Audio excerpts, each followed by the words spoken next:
Hello everyone, कैसे हैं आप लोग? बिल्कुल अच्छे। ठीक है। आज का हमारा टॉपिक है vector product of two vectors. जैसा हमने पिछले वीडियो में किया था, आपने देखा होगा पिछले वीडियो में कि मैंने बताया था कि हमें दो वेक्टर को मल्टीप्लाई करने के दो तरीके हैं। पहला तरीका होता है हमारा स्केलर और डॉट प्रोडक्ट, दूसरा होगा हमारा वेक्टर और क्रॉस प्रोडक्ट। तो स्केलर और डॉट प्रोडक्ट की पूरी डिटेल, उसका क्या प्रॉपर्टी है, उसके बेस पे कुछ क्वेश्चन मैंने पिछले वीडियो में अपलोड किए थे। आज हम बात करने वाले हैं कि दो वेक्टर का जो क्रॉस प्रोडक्ट होता है या उसी को हम बोलते हैं वेक्टर प्रोडक्ट, वो क्या होता है। तो आज भी हम क्या करने वाले हैं, आज हम करेंगे वेक्टर प्रोडक्ट के डेफिनेशन, कुछ एग्जांपल्स, और उस वेक्टर प्रोडक्ट के बेस पे उसकी जो प्रॉपर्टी है, वो सारी प्रॉपर्टी के बारे में आज हम डिस्कस करने वाले हैं। कुछ और कुछ क्वेश्चन भी करेंगे सॉल्व, न्यूमेरिकल क्वेश्चन। ठीक है। तो सबसे पहले हम आते हैं, हमारा हेडिंग है vector product of two vectors and its properties. तो first we will study the vector product of two vectors, then after property. तो सबसे पहले हम लिखते हैं definition. What is the definition of vector product of two vectors. तो समझते हैं इसको, समझिए आप लोग क्या होता है ये। लिखता मैं इसको, वेक्टर प्रोडक्ट और cross product of two vectors is given as the vector whose magnitude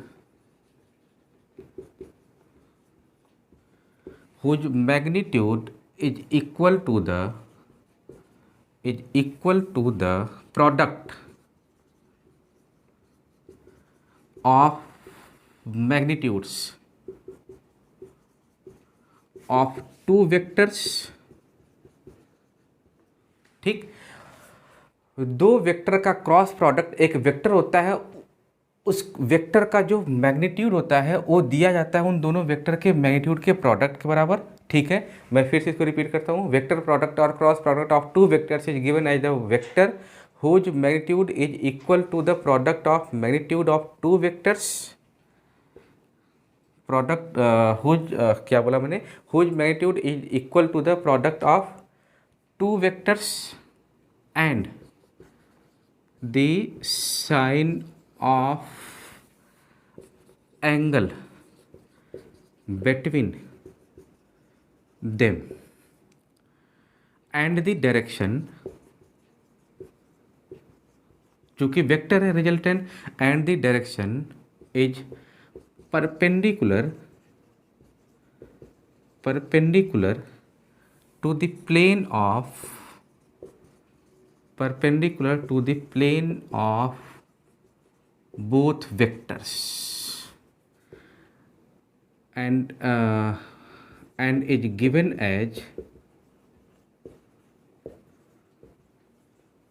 right hand rule। आया समझ में क्या बात हुई यहाँ पर? ठीक, थोड़ा सा लंबा हो गया लेकिन कोई बात नहीं, इतना आपको याद करना पड़ेगा। सिंपल।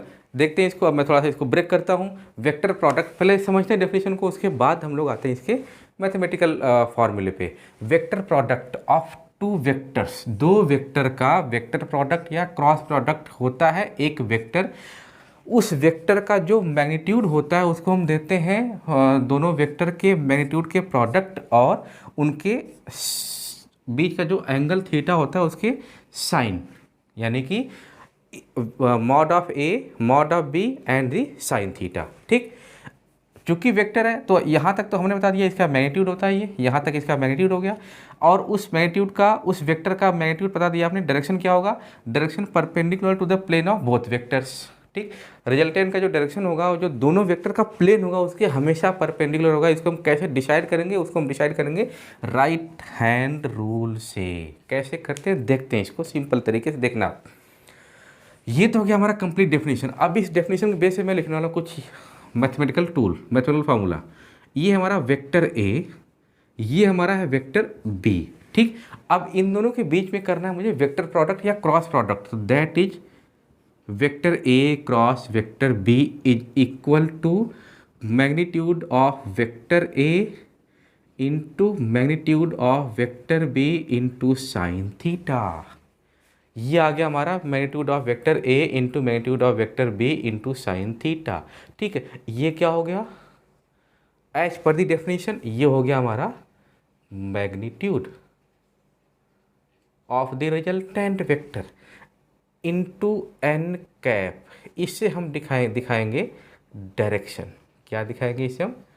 डायरेक्शन। तो ये पूरा का पूरा क्या हो गया, एक हमारा एक रिजल्टेंट क्या आया इसका, एक वेक्टर क्वांटिटी, यानी क्रॉस प्रोडक्ट का रिजल्ट हमेशा हमेशा ही एक वेक्टर क्वांटिटी होगा। ये हमें अच्छे से इसको याद रखना है, ठीक है, कि हमेशा एक वेक्टर, दो वेक्टर का cross product always provide a vector quantity. ठीक, अब हम इसको अपने तरीके से, जैसा हम प्रैक्टिकली हम अपनी कॉपी में लिखने वाले हैं, ये तो गया आपका ये, क्योंकि हर जगह इसको लिखना मॉड ए मॉड भी, बहुत सारे इक्वेशन आएंगे, बड़ी लंबी चौड़ी इक्वेशन बनती चली जाएगी, तो हर जगह मॉडलेस लिखना पॉसिबल नहीं है, कन्फ्यूजिंग होता है बहुत ज़्यादा। तो हम क्या करते हैं कि vector A cross vector B is equal to magnitude of vector A into magnitude of vector B into sine theta into N cap. ठीक, अब कुछ क्वांटिटीज लेते हैं जिसमें हमने ये सीखा है कि दो वेक्टर का क्रॉस प्रोडक्ट हमेशा ही एक वेक्टर क्वांटिटी होता है। तो इसको मैं रफ कर दूं, रफ करने के बाद मैं आता हूं इसके एग्जाम्पल पे। तो आप लिखिए एग्जाम्पल। ठीक, एग्जाम्पल क्या होगा? सबसे पहला एग्जाम्पल टॉर्क, सुना होगा आप लोगों ने। होता है ये, हमने अभी तक पढ़ा हुआ है कि perpendicular distance into force, but actually क्या होता है, ये होता है R cross F, that is displacement, that is force, that is perpendicular displacement, that is force. तो vector R, displacement is a vector quantity, displacement a vector quantity and force is also a vector quantity. इन दोनों का cross product क्या provide करेगा हमें? Torque. तो जो torque होता है it's also a vector quantity, tau is equal to R cross F. ठीक, ये हो गया पहला फार्मूला हमारा। दूसरा फार्मूला क्या हो जाएगा? हम पढ़ेंगे एंगुलर मोमेंटम, ये आपने नाम भी सुना होगा, angular momentum, MOMENTUM, angular momentum. इसको हम डिनोट करते हैं एल से। एल इज इक्वल टू होता है आर क्रॉस पी, ये होता है डिस्प्लेसमेंट। ठीक, और ये होता है हमारा लीनियर मोमेंटम, सिंपल। तो displacement cross linear momentum is equal to angular momentum and that is also a vector quantity. ठीक, तो ये हमने ये देखा यहाँ से कि ए क्रॉस बी जो रिजल्टेंट आएगा वो हमारा एक वेक्टर होगा, जो रिजल्टेंट आएगा हमारा वो ए वेक्टर होगा, सिंपल तरीके से। ठीक, अब ये राइट हैंड रूल क्या है, इसको हम समझते हैं कि what is the right hand rule and how can we determine the direction of this resultant vector using right hand rule. समझते हैं इसको, यहाँ पे एग्जांपल नोट कर लो।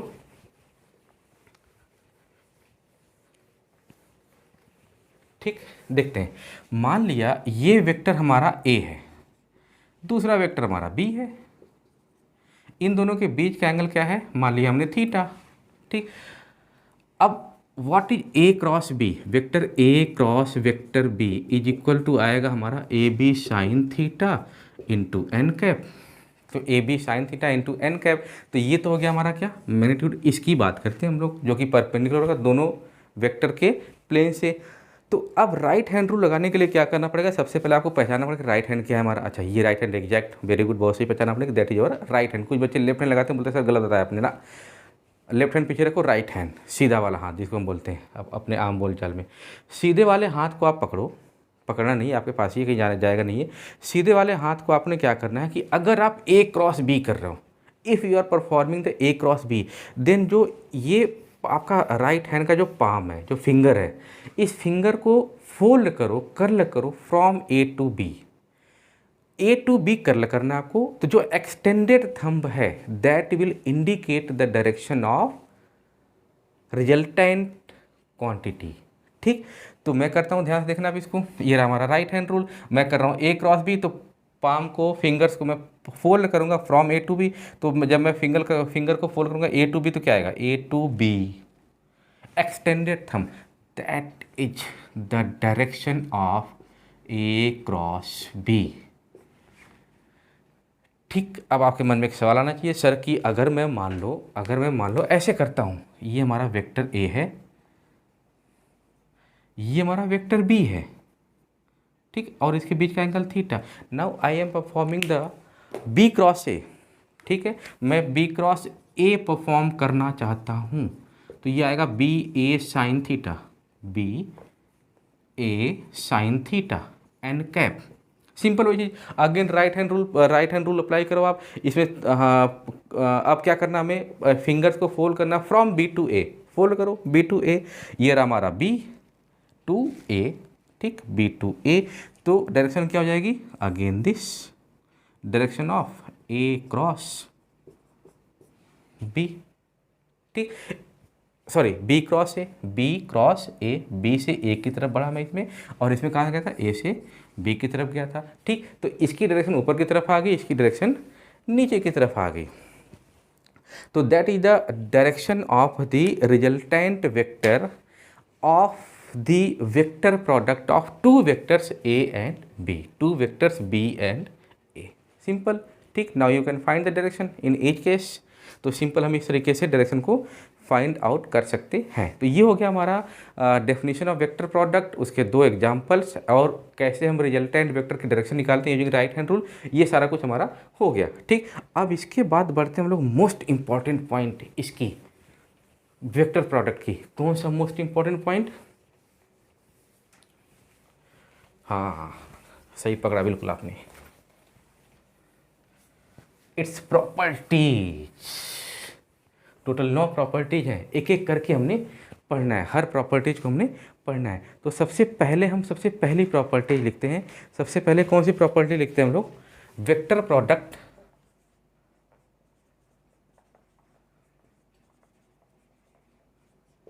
आर एंटी कम्यूटेटिव, एंटी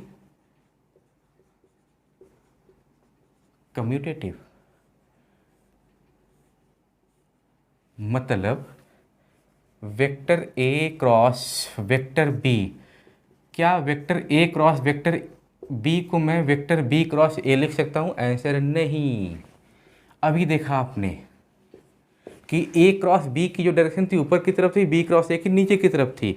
हालांकि मैग्नीट्यूड में सेम हो सकते हैं, बट अगर चूंकि वेक्टर मैग्नीट्यूड भी लेके चलता है और डायरेक्शन भी लेके चलता है, दोनों ही लेके चलता है। जब दोनों ही लेके चल रहा है तो हमें दोनों को फोकस करना है। तो मैग्नीट्यूड तो सेम आ गया, बट डायरेक्शन क्या होगी, अपोजिट होगी। जब डायरेक्शन अपोजिट होगी तो यानी A cross B is not equal to B cross A, तो इसको हम लिखते हैं minus of B cross A, that's why this is called the anti commutative, ठीक। दूसरा आता हमारा vector product is distributive over addition,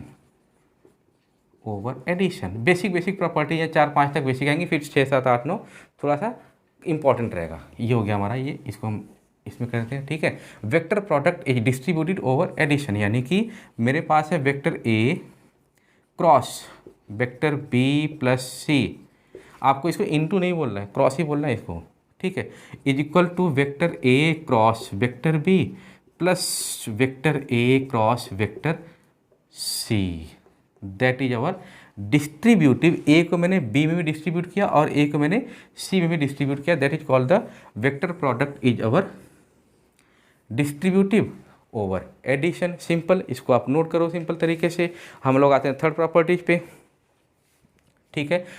third property क्या कहती है, vector product of two parallel and anti parallel vectors is a null vector, ठीक। Vector product of two parallel and anti parallel vectors is a null vector, मतलब ये कह रहे हैं कि ये रहे हमारे दो पैरेलल वेक्टर्स और ये रहे हमारे दो एंटी पैरेलल वेक्टर्स। तो सबसे पहले आपको बताना पड़ेगा कि what is the theta between vector A and vector B in this case when they are parallel and vector A and vector B when they are anti-parallel। तो यहाँ पे थीटा की वैल्यू होती है 0 और यहाँ पर थीटा की वैल्यू होती है 180। इसको आप समझ सकते हो मैथमेटिक्स से सिंपल तरीके से, ठीक है।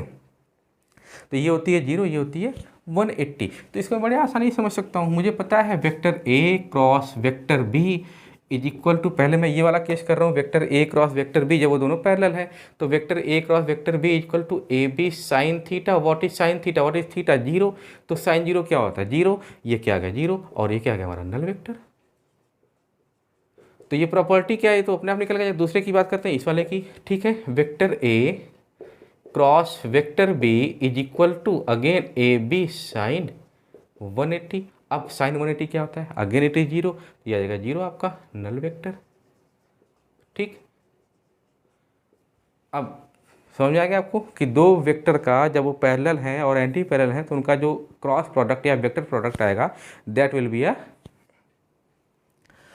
नल वेक्टर और जीरो वेक्टर, ठीक। अब हम लोग आते हैं फोर्थ प्रॉपर्टी पे। Fourth, vector product of a vector with itself is a again null vector. Simple सोचो, एक मेरे पास है vector A cross vector B is equal to A B sine theta. इसी को हमें हर जगह करना है। देखते हैं वेक्टर प्रोडक्ट ऑफ है वेक्टर विद इटसेल्फ, यानी एक वेक्टर का प्रोडक्ट उसी वेक्टर के साथ, वेक्टर ए का क्रॉस प्रोडक्ट उसी वेक्टर के साथ, यानी यहाँ क्या आ जाएगा वेक्टर ए, यहाँ भी क्या आ जाएगा वेक्टर ए। अब आपको यहाँ फिर सोचना है what is the angle between vector A and A. Simple सोचो, what is the vector angle between vector A and A, what is the angle between Pradeep and Pradeep, what is angle 0। Very good, ये तो आया था वहाँ भी dot product में, तो again क्या हो जाएगा 0, एक आ गया हमारा नल वेक्टर सिंपल तरीके से, ठीक। यानी किसी वेक्टर का उसी वेक्टर में अगर आप क्रॉस प्रोडक्ट करोगे तो उसका जो रिजल्टेंट आएगा that will also a null vector और जीरो वेक्टर, ठीक है। बड़े अच्छे से चल रहा हमारा वेक्टर प्रोडक्ट की प्रॉपर्टीज सिंपल तरीके से बिल्कुल।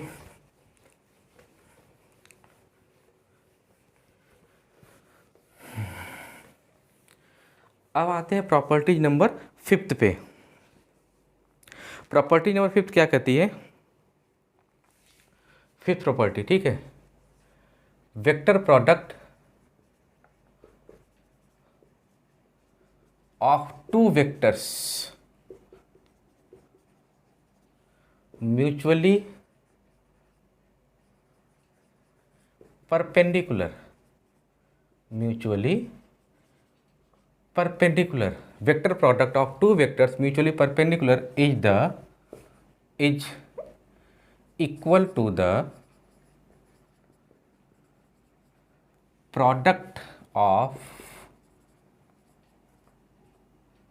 Product of their magnitude.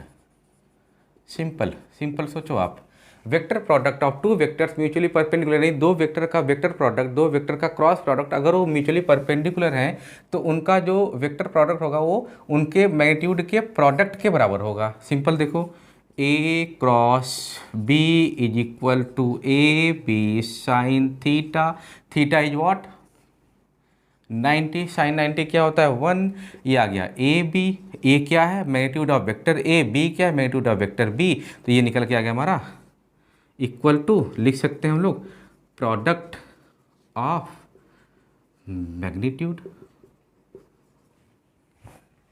यानी दो वेक्टर का क्रॉस प्रोडक्ट उनके मैग्नीट्यूड के प्रोडक्ट के बराबर होगा अगर उन दोनों के बीच का एंगल हमारा थीटा है तो यहाँ तक तो हमारे सिंपल वेक्टर प्रोडक्ट थे, कोई दिक्कत नहीं, हमारा सब सिंपल निकल के आ गया, ठीक। इसको मिटा देता हूँ मैं।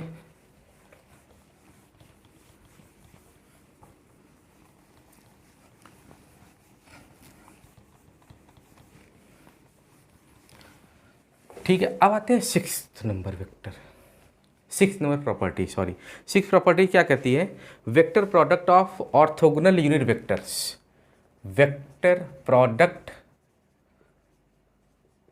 ऑफ ऑर्थोगोनल यूनिट वेक्टर, बहुत इंपॉर्टेंट है ये।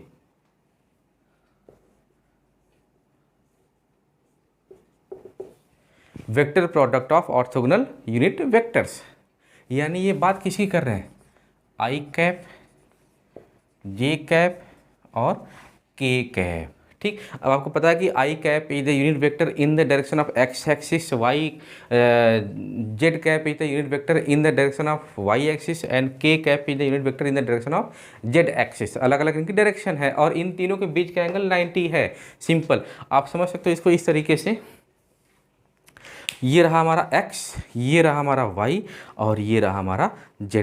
तो कोई भी आप तीनों उठाओ, कोई भी आप दो उठाओगे तो हमेशा दो के बीच का एंगल हमेशा परपेंडिकुलर होगा। लेकिन what is the angle between i and i, what is the angle between j and j, what is the angle between k and k, ये बात आपके माइंड में आनी चाहिए। तो देखते हैं अब इस i j k कैप को हम कितने तरीके से मल्टीप्लाई कर सकते हैं। तो पहला तरीका sir i cap cross i cap, j cap cross j cap, K cap cross K cap. अब इक्वल टू क्या आएगा, समझो इस चीज़ को, what is the angle between I and I into I sine theta equal to 0। तो ये आ गया 0 0 0, यानी कि यूनिट वेक्टर का क्रॉस प्रोडक्ट उसी के साथ क्या आएगा 0। यूनिट वेक्टर का क्रॉस प्रोडक्ट उसी यूनिट वेक्टर के साथ आएगा 0, सेम 0। तो ये बात आपको याद रखनी है। ठीक, दूसरा क्या हो सकता है हमारा, देखते हैं इसको, I cap cross J cap.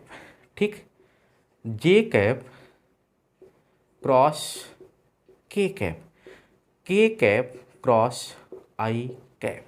ठीक, सिंपल। अब देखो magnitude of I 1, magnitude of J cap 1, तो 1 into 1 sine theta, 1 into 1 sine theta. ठीक, कुछ स्टेप्स हम माइंड में कर लेते हैं, is equal to 1 into 1 sine theta. अब थीटा क्या है यहाँ पे, दैट इज 90।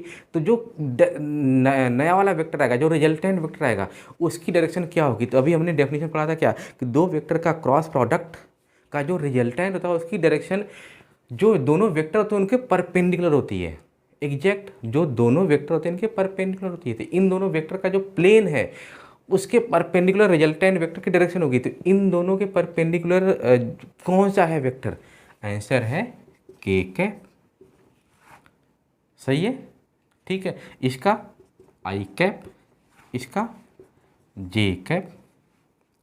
ठीक, यहाँ तक तो कहानी समझ में आ रही है, लेकिन आपके मन में खुराफात आना चाहिए। खुराफात क्या, सर अगर मैं ये करूँ तो जे cap cross I cap, K cap cross J cap, I cap cross K cap, ये क्या आएगा सर। हाँ, अब ये थोड़ा सा कन्फ्यूजन, इस कन्फ्यूजन को दूर करने के लिए हम क्या करते हैं, सिंपल देखो, यहाँ पर हम एक ड्रॉ करने वाले हैं सर्कल। ठीक, ये सर्कल कैसा होगा, यहाँ पर हमने लिख दिया आई कैप, यहाँ पर हमने लिख दिया जे कैप, और यहाँ पर लिख दिया हमने के कैप। सिंपल देखो, तो अगर आप इसमें इस तरीके से प्रोसीड करोगे, कैसे, एंटी क्लॉकवाइज, एंटी क्लॉकवाइज, तो I cross J that is plus K, J cross K that is plus I, K cross I that is plus I. यानी मैं अगर एंटी क्लॉकवाइज प्रोसीड करूंगा तो जो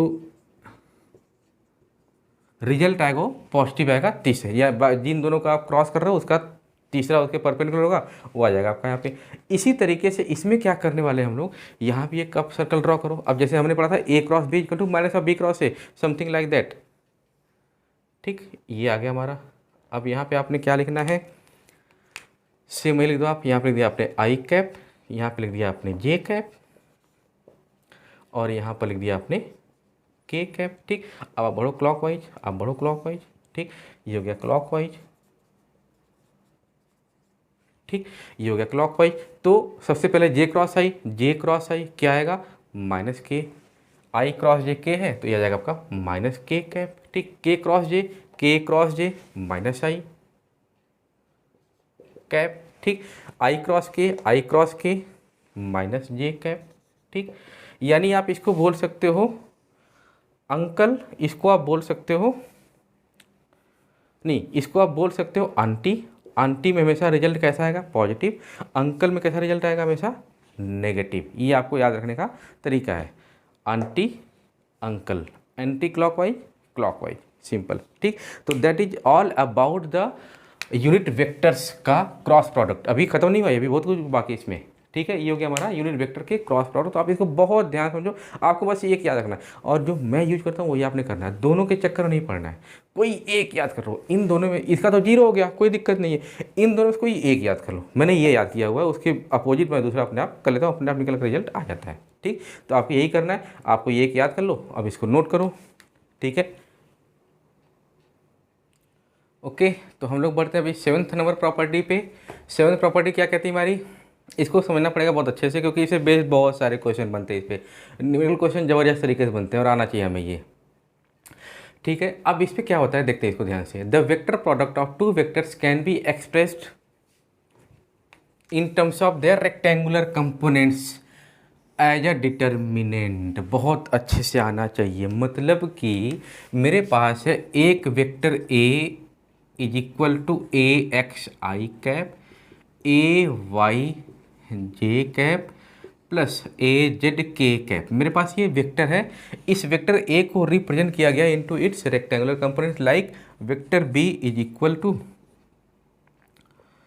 B X I cap plus B Y J cap plus B Z K cap. Simple तरीके से अब ये कह रहे हैं कि अगर मैं vector A cross vector B करूँगा तो इसका रिजल्ट क्या आएगा। तो इन्होंने बोला कि इसका जो रिजल्ट आएगा vector A cross vector B, इसका रिजल्ट आएगा एक डिटर्मिनेंट का जो रिजल्ट होता है। ठीक है, सिंपल। तो करते कैसे इसको, डिटर्मिनेंट को पढ़ा होगा आपने मैथमेटिक्स में, या नहीं पढ़ा होगा तो पढ़ लोगे आप। डिटर्मिनेंट यहाँ पर है आई कैप, यहाँ पर है जे कैप, और यहाँ पर है के कैप। ठीक, यहाँ लिख दिया मैंने ए एक्स, यहाँ लिख दिया मैंने ए वाई, और यहाँ लिख दिया मैंने A Z, again B X B Y and B Z. इस तरीके से हमने लिखना होता है डिटर्मिनेंट के फॉर्म में। दो वेक्टर का क्रॉस प्रोडक्ट, दो वेक्टर का क्रॉस प्रोडक्ट हमें इस तरीके से लिखना होता है, सिंपल। अब इसको सॉल्व कैसे करते हैं, देखो ध्यान से कैसे करते हैं इसको। यानी मैं लिख रहा हूँ vector A cross vector B is equal to I into क्या आएगा ब्रैकेट में। अब इसमें होता है कि जो हमने ये होता है कॉलम, ये होता है रो। ठीक है, तो जो आई इंटू लिखा है उस आई का आपने क्या करना है, कॉलम भी कवर करना है, और इसका आपको इसका जो रो है ये भी कवर करना है आपको। ठीक है, तो बचेगा क्या, बचेगा ये हमारा बच गया, बस इतना। ये चारों बच गया। तो देखो क्या आएगा, बहुत ध्यान से करते हैं इसको। A Y B Z minus sign आएगा बीच में ए जेड बी वाई। ठीक, माइनस जे कैप ब्रैकेट में। अब जे का कॉलम कवर करो और जे का रो कवर करो, बचा क्या, A X B Z minus sign के साथ A Z B X plus K cap. ऐसे चलेगा, प्लस माइनस प्लस, और भी आएगा जिसको हम बोलेंगे माइनस। तो हमारा काम इतने में हो जाएगा, वेक्टर वाला काम हमारा इतने में हो जाएगा, जिसको हम बोलते हैं 3x3 डिटर्मिनेंट। ठीक, तो ये आ गया प्लस के। अब प्लस के देखो क्या आएगा निकल के, प्लस के सिंपल सोचो आप, के का कॉलम के का ओ, तो ए एक्स बी वाई, ए एक्स बी वाई माइनस, मुझे भी ध्यान से करना पड़ेगा, आपको और ध्यान से करना पड़ेगा। स्टार्टिंग में धीरे धीरे आप चले जाओगे, मैं आज भी बहुत ध्यान से करता हूँ इसको, क्योंकि छोटी सी गलती पूरा सवाल पूरा प्रॉब्लम गलत हो जाएगा ये। ठीक है, तो ये कवर किया, ये कवर किया, बचा क्या, ए एक्स बी वाई लिख दिया मैंने माइनस ए वाई बी एक्स। ठीक, तो ये हो गया हमारा डिटर्मिनेंट को सॉल्व करने का तरीका। अभी और भी क्लियर हो जाएगा आपको जब हम इसको किसी एक न्यूमेरिकल के फॉर्म में करेंगे। तो ये आ गया vector A cross vector B, यानी कि ये जो वेक्टर है इसको हमने इसके रेक्टेंगुलर फॉर्म में, रेक्टेंगुलर कंपोनेंट्स के फॉर्म में एक्सप्रेस किया एज अ डिटर्मिनेंट। ठीक, तो ये आप नोट कर लो बिल्कुल अच्छे से।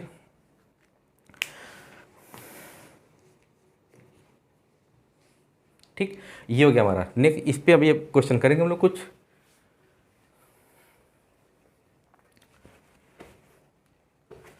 अब आते हैं नेक्स्ट प्रॉपर्टी पे।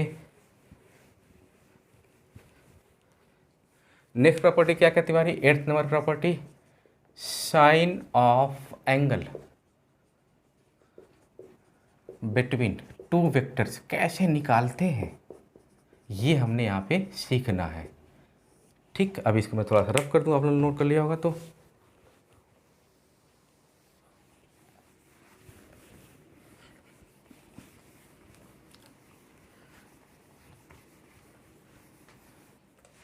ठीक, देखो, how can we calculate the sine of angle between two vectors. मुझे पता है vector A cross vector B is equal to A B, यानी mod of vector A into mod of vector B into sine theta. तो इसको मैं ऐसे लिखता हूँ, mod of vector A into mod of vector B into sine theta. ठीक, तो जैसे साइन थीटा क्या जाएगा, sine theta equal to vector A cross vector B whole upon mod of vector A into mod of vector B. That's the way we will find the value of theta angle between two vectors A and B. तो इस तरीके से निकालेंगे। अब ए cross B कैसे निकालेंगे, अच्छा देखो, ए क्रॉस बी कैसे निकालेंगे हम लोग डिटर्मिनेंट से, और उसका क्या ले लेंगे हम लोग, इसका मैग्नीट्यूड। सिंपल तरीके से A cross B A into B into sine into N cap, N cap हटा दिया मैंने, मॉड आ गया, यहाँ मॉड यहाँ मॉड, सिंपल तरीके से। ठीक है, तो ये आ गया, ए क्रॉस बी निकालेंगे डिटर्मिनेंट के तरीके से, फिर उसका मैग्नीट्यूड ले लेंगे और डिवाइड कर देंगे ए के मैग्नीट्यूड से और बी के मैग्नीट्यूड को मल्टीप्लाई करके, सिंपल तरीके से। ये होगी हमारी 8th प्रॉपर्टी। 9th प्रॉपर्टी क्या कहती है, नोट कर लो इसका बहुत सिंपल तरीके से। हमारी 9th प्रॉपर्टी क्या कहती है, unit vectors perpendicular to the plane of two vectors. Unit vector perpendicular to the plane of two vectors. कैसे निकालेंगे, यानी आपको निकालना है एन कैप, यूनिट वेक्टर निकालना है। देखते हैं हम लोग, vector A cross vector B is equal to vector A का मॉड इंटू वेक्टर बी का mod into sine theta into N cap. Simple सोचो आप, यानी कि इसको मैं लिखता हूँ A B sine theta into N cap, और सोचो that is our A B sine theta, that is our A B sine theta. इसको मैं क्या लिख सकता हूँ, इसको मैं लिख, ये है क्या मैग्नीट्यूड, तो मैं क्या लिखता हूँ ए क्रॉस बी का magnitude into N cap. Simple, yes और नो, ये हमारा मैग्नीट्यूड है, तो मैंने लिखा ए क्रॉस बी, उसका मैग्नीट्यूड निकाल दिया हमने, यानी N cap is equal to vector A cross vector B whole upon mod of vector ए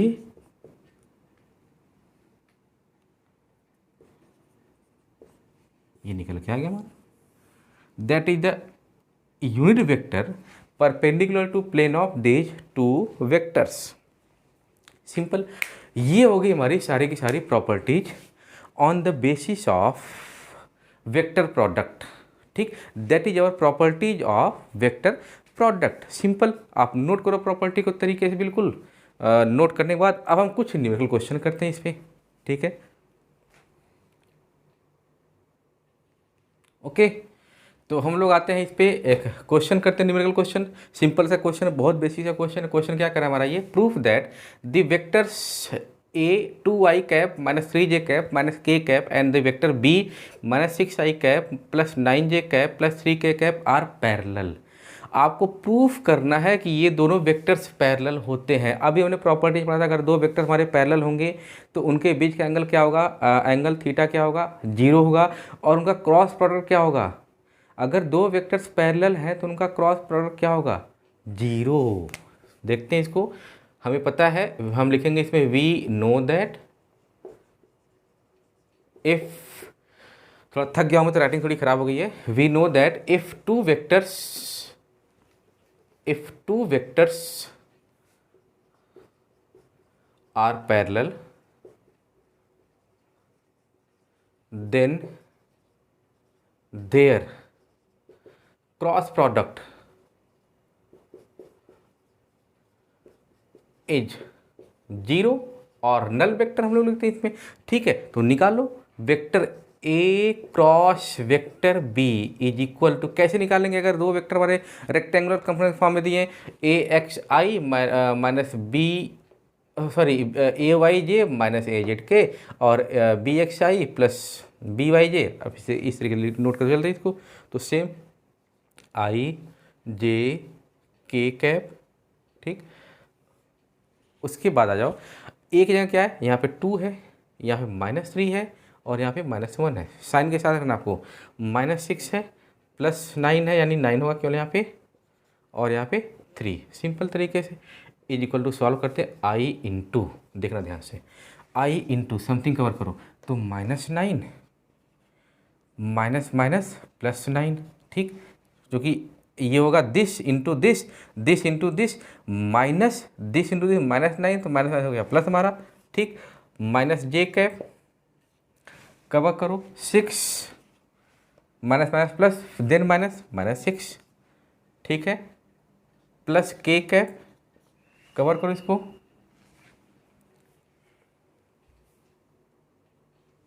ठीक। तो यहाँ क्या आ जाएगा, के इंटू दिस कवर करो इसको, 18 -18, ठीक, -3 -6 प्लस, चूँकि बीच में नाइन माइनस साइन है, ये हो गया प्लस, और बीच का माइनस साइन, तो क्या हो गया 0 0 0, यानी कि ए क्रॉस बी निकल के आ गया हमारा क्या 0।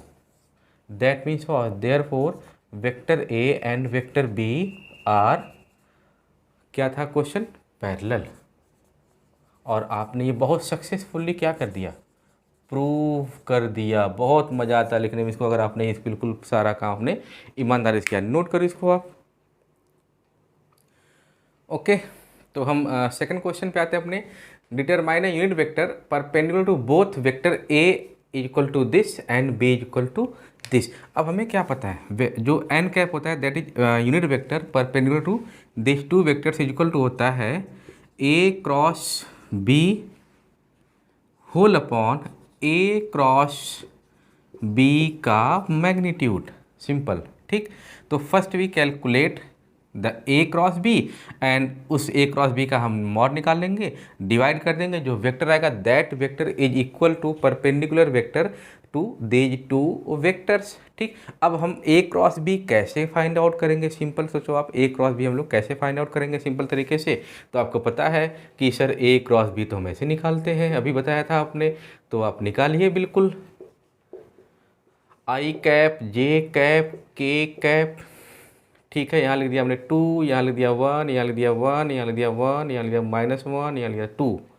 हाँ, अब देखो आई इंटू 2 क्या हो जाएगा हमारा, आई हो गया, ये हो गया 2, ठीक है, माइनस माइनस प्लस 3, 1 हो गया ये, सॉरी अभी ये ऐड करके लिखूँगा, माइनस जे, अगेन कवर करो 4 -1 प्लस के कैप, कैप लगाना मत भूलिए यूनिट वेक्टर पे, ये तो ये जाएगा आपका -2 एंड -1, -2 एंड -1, ये आ गया हमारा 3i cap -3j cap -3k cap, ये आ गया हमारा, क्या आ गया, vector A cross vector B. And how can we calculate the magnitude of these vectors, तो कैसे निकालेंगे, ए क्रॉस बी का magnitude is equal to square root में 3 का स्क्वायर 3 का स्क्वायर 3 का स्क्वायर, 9 + 9 + 9 इज इक्वल टू क्या आ गया 27। 27 इसको मैं लिख सकता हूँ 9 × 3 3√3, ठीक। यानी हमारा mod of A cross B निकल के आ गया, mod of A cross B निकल के आ गया ये, ठीक। हमें ए क्रॉस बी भी मालूम चल गया, हमें उसका मैग्नीट्यूड मालूम हो गया, रख दो इस फार्मूले में, खत्म हो गया क्वेश्चन हमारा, सॉल्व हो गया। N cap is equal to क्या हमारे पास है 3i cap -3j cap -3k cap whole upon 3√3, ठीक। तो इसको हम लोग और सॉल्व कर सकते हैं, 3 3 3 3 सब कट जाएगा, एन कैप हो जाएगा हमारा N cap is equal to 1/√3 into I cap minus J cap minus 3k cap. ठीक, ये आ गया हमारा, that is our unit vector perpendicular to these two vectors. और ये हो गया हमारा आंसर। ये जरूर लिखिए आप, अगर आपने मेहनत करी है सॉल्व करने में तो ये जरूर, बहुत मज़ा आता है इसको लिखने में। हैंस प्रूव्ड आंसर, हाँ, तो ज़बरदस्त तरीके से। ठीक है, तो ये 2 क्वेश्चन सॉल्व किए हमने। नेक्स्ट वीडियो में कुछ और क्वेश्चन सॉल्व करूंगा। अभी आपने क्या करना है, आपके पास जो ही बुक अवेलेबल है उस बुक को उठाना है, उसके सॉल्व एग्जाम्पल खोलने हैं और उसके आपके अनसॉल्व प्रॉब्लम खोलने हैं और सॉल्व करने हैं। ठीक है, सिर्फ ऐसे इन्हीं तरीके से करना है। मैंने एक बेसिक आइडिया दिया आपको। नेक्स्ट वीडियो में कुछ और क्वेश्चन लाऊंगा जो और थोड़े से लेंदी और टफ क्वेश्चन उसको सॉल्व करने की कोशिश करूँगा। ठीक है, थैंक यू बच्चों।